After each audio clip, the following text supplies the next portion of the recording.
అందరికీ నమస్కారం. నా పేరు శ్రవణ్. బిజియన్స్ ఛానల్‌కి స్వాగతం. ఈరోజు పొలిటిసైడ్ సెగ్మెంట్‌లో ఆంధ్రప్రదేశ్ ఎన్నికల గురించి చర్చించుకుందాం. ఆంధ్రప్రదేశ్‌లో ఇప్పుడు మాకు 150 సీట్లు వస్తాయని కొందరు, లేదు 175లో అన్ని సీట్లు వస్తాయని మరికొందరు పోటీలు పడి మరీ గొడవలు పడుతున్నారు. కానీ మనం ఒకసారి ఆలోచిద్దాం. ప్రభుత్వం ఏర్పడడానికి కావాల్సింది 88 సీట్లు. ఆపై ఎన్ని సీట్లు వస్తే ప్రభుత్వం అంత బలంగా ఉంటుంది అంతే. 2019లో వైసీపీకి 151 స్థానాలు వచ్చేసరికి అది బెంచ్‌మార్క్ అయిపోయింది. అయితే మీరు అడగొచ్చు, కూటమికి 110 స్థానాలు ఆ పైగా మెజారిటీ సర్వేలు చెప్తున్నట్టు రావా అని. నేను సర్వేలు చేయలేదు. కానీ 2019లో వచ్చిన ఫలితాలను విశ్లేషించి 2024లో అవి ఏ విధంగా ఉంటాయనేది వివరిస్తాను. వీడేంటి థంబ్‌నెయిల్‌లో 23 అన్నాడు, ఇప్పుడేదో సాగదీస్తున్నాడు అనుకోకండి. ఒక 5 నిమిషాలు వింటే ఆ 23 సంగతేంటో అర్థమవుతుంది. మనం కొంచెం మౌలికంగా ఆలోచిద్దాం. 2019లో తెలుగుదేశం, జనసేన, బీజేపీ విడిగా పోటీ చేశాయి. మీకందరికీ తెలుసు, చాలా స్థానాల్లో తెలుగుదేశం పార్టీ చాలా తక్కువ ఓట్లతో ఓడిపోయింది. ఒకవేళ 2019లో కూటమి పార్టీలు కలిసి పోటీ చేసి ఉంటే ఎన్ని సీట్లు వచ్చేవో తెలుసా? 65 స్థానాలు వచ్చేవి. అంటే దాదాపు 41 స్థానాలు అదనంగా వచ్చేవి. ఈ ఆధిక్యాన్ని చూడండి, ఈ తేడా చూడండి. గోదావరి, కృష్ణా, గుంటూరు జిల్లాల్లో దాదాపు ఆ తేడాను మీరు స్పష్టంగా చూడవచ్చు. 41 స్థానాలు కావాల్సి వస్తే పెరిగితే అందులో 31 స్థానాలు జిల్లాలో పెరిగాయి. ఇక పాయింట్‌కొద్దాం. ప్రభుత్వ ఏర్పాటుకు కావాల్సిన 88 స్థానాలు. ఆల్రెడీ కూటమికి 2019లో కలిసి పోటీ చేసి ఉండుంటే ఓట్ల సంఖ్యాపరంగా వచ్చే సీట్లు 65 ఉన్నాయి. అంటే అదనంగా కావాల్సింది 23 మాత్రమే. నేను థంబ్‌నెయిల్‌లో చెప్పిన 23కి అర్థం ఇదే. ప్రాంతాల వారీగా మ్యాజిక్ ఫిగర్‌ని మనం విడదీస్తే ఉత్తరాంధ్రలో 17 కావాలి, గోదావరి జిల్లాలో 17 కావాలి, కృష్ణా, గుంటూరు జిల్లాల్లో 18, దక్షిణ కోస్తాలో 10 స్థానాలు, రాయలసీమలో 26 స్థానాలు కావాలి. కానీ గోదావరి, కృష్ణా, గుంటూరు జిల్లాల్లో ఈ మ్యాజిక్ మార్క్‌ని 2019లోనే కూటమి పార్టీలు దాటేశాయి. అంటే అక్కడ అదనంగా రావాల్సినవి ఏమీ లేవు. ఇక ఉత్తరాంధ్ర నుంచి 5, దక్షిణ కోస్తా నుంచి 8, రాయలసీమ నుంచి 10 స్థానాలు 23 స్థానాలకి చేరుకోవడానికి కావాల్సి ఉంటుంది. అంటే మనం ఒకసారి డీటెయిల్స్ చూద్దాం. ఉత్తరాంధ్రలో ఈ 5 స్థానాలు ఎక్కడున్నాయో వెతికే ప్రయత్నం చేద్దాం. ఉత్తరాంధ్రలో 2019లో ఈ పార్టీలు కలిసి పోటీ చేసిన వైసీపీ 5% అంతకంటే తక్కువ ఆధిక్యాన్ని సాధించిన స్థానాలు ఈ 9. ఈ 9 స్థానాల్లో 2019లో కూటమికి ఉన్న ఆధిక్యతను చూడండి. దాదాపు 6 స్థానాల్లో కూటమికి ఆధిక్యత ఉంది.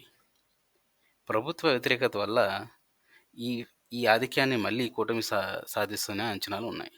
కాబట్టి ఈ 9లో 6 ఖచ్చితంగా కూటమి వైపు మల్లుతాయి.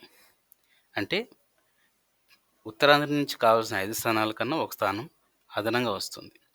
అంతేకాకుండా రాజాం బొబ్బిలిలో టీడీపీ గెలుస్తున్న అంచనాలు ఖచ్చితంగా వెలువడుతున్నాయి. అంటే ఈ 2 స్థానాలు కూడా కూటమి వైపు వస్తాయి. కాబట్టి ఉత్తరాంధ్రలో కావాల్సిన 5 స్థానాలు ఖచ్చితంగా వస్తున్నాయి. ఇక తర్వాత దక్షిణ కోస్తా వైపు వెళ్దాం. దక్షిణ కోస్తాలో కావాల్సిన స్థానాలు 8.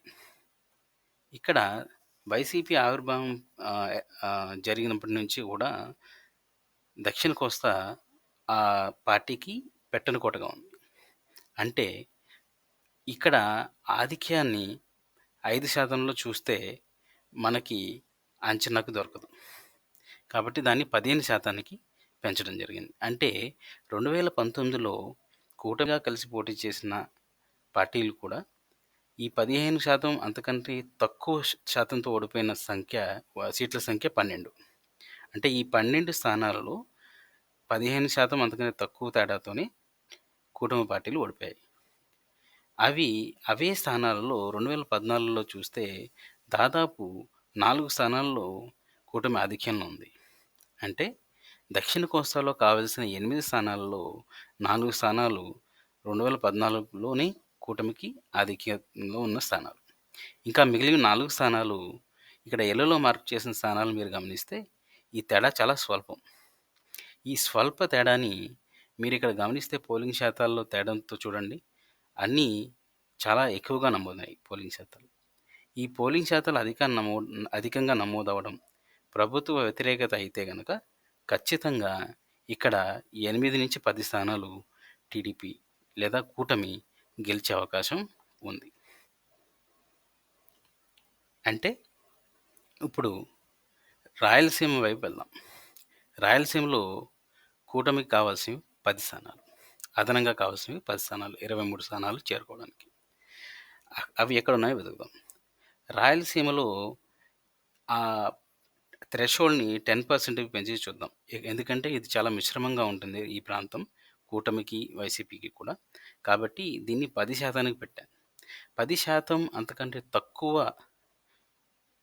ఆధిక్యాలతో ఓడిపోయిన స్థానాలు రాయలసీమలో 12 ఉన్నాయి. మీరిక్కడ చూస్తే 2019లో ఈ 12 స్థానాల్లో 10 స్థానాల్లో కూటమి ఆధిక్యంలో ఉంది. అంటే రాయలసీమలో కావాల్సిన 10కి 10 స్థానాలు ఇవే అన్నమాట. కాబట్టి టూకీగా చూస్తే ప్రభుత్వ ఏర్పాటుకు కావాల్సింది 88 స్థానాలు. 2019లో కూటమిగా కలిసి పోటీ చేసుకుంటే వచ్చి ఉండే స్థానాలు 68. అంటే అదనంగా కావాల్సినవి 23 మాత్రమే.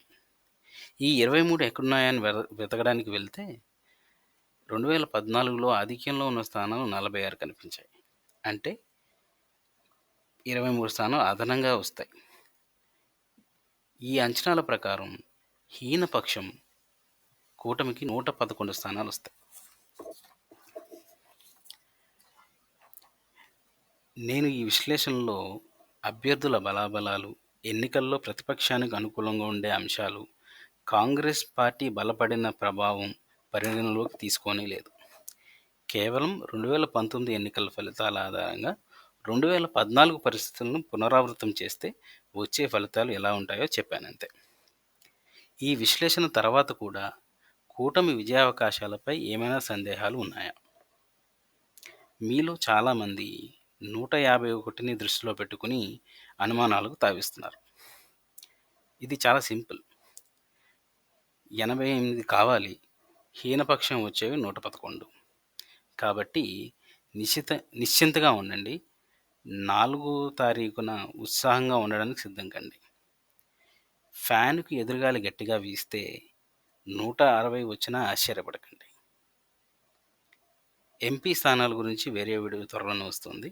ఇంతసేపు నాకు మీ టైం ఇచ్చినందుకు ధన్యవాదాలు. Please subscribe to busy and channel. Thank you.